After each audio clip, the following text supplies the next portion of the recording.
કલ્પના કરો કે કોઈ હોસ્પિટલના બેડ પર છે, જીવન અને મૃત્યુ માટે ઝઝૂમી રહ્યું છે અને તેનું જીવન બચાવવા માટે ફક્ત 1 યુનિટ રક્તની, બ્લડની જરૂરિયાત છે.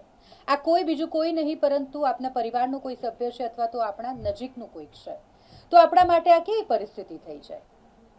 અને ત્યારે આપણને સમજાય છે કે રક્તદાનનું શું મહત્વ છે, લોહીનું શું મહત્વ છે. આપણી નસોમાં વહેતું લોહી, તેમાંથી થોડુંક દાન જો આપણે કરી દઈએ તો કોઈનું જીવન બચી શકે છે, કોઈના પરિવારનો સભ્ય બચી શકે છે. અને એટલે જ 14 તારીખે જ્યારે વિશ્વ રક્તદાતા દિવસ આપણે ઉજવતા હોઈએ, વિશ્વ રક્તદાતા દિવસની આપણે ઉજવણી કરી લોકોમાં જનજાગૃતતા લાવવાનો પ્રયાસ કરતા હોઈએ, તો આપણે પણ એક સંકલ્પ કરીએ કે વિશ્વ રક્તદાતા દિવસ 14 જૂનના રોજ આપણે સૌ એકવાર રક્તદાન કરીએ. કારણ કે રક્ત એ નવા જીવન આપવાની એક તક છે. કોઈના શ્વાસ કે જે પૂરા થવાના હોય તમારા રક્તના કારણે કદાચ નવા જીવનમાં પરિણમે તેવી પૂરેપૂરી શક્યતા છે.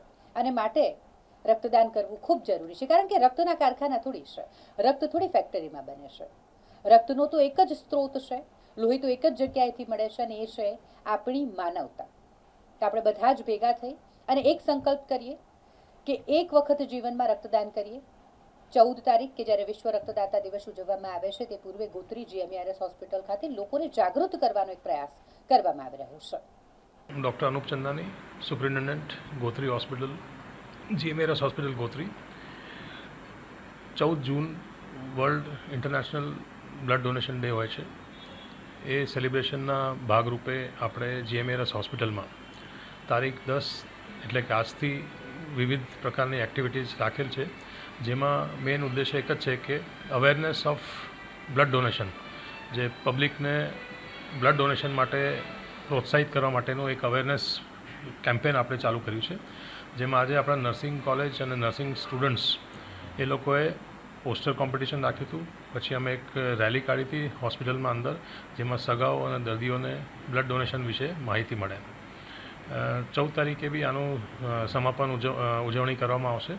અને મેઇન તો એ ઉદ્દેશ્ય એ છે કે આજે આપણે લેમેન, જેમને કોઈ બીજો બીમારી ના હોય, રોગ ના હોય અને બ્લડ ડોનેશન કરવા માટે ફિઝિકલી કેપેબલ હોય એવા લોકો વારંવાર રેગ્યુલર રૂપે આવા જે સરકારી સંસ્થાઓ છે, NGOs છે, ત્યાં બ્લડ ડોનેટ કરે તો આપણું બ્લડ બેંક વધારે નંબર ઓફ બ્લડ્સથી સજ્જ થશે.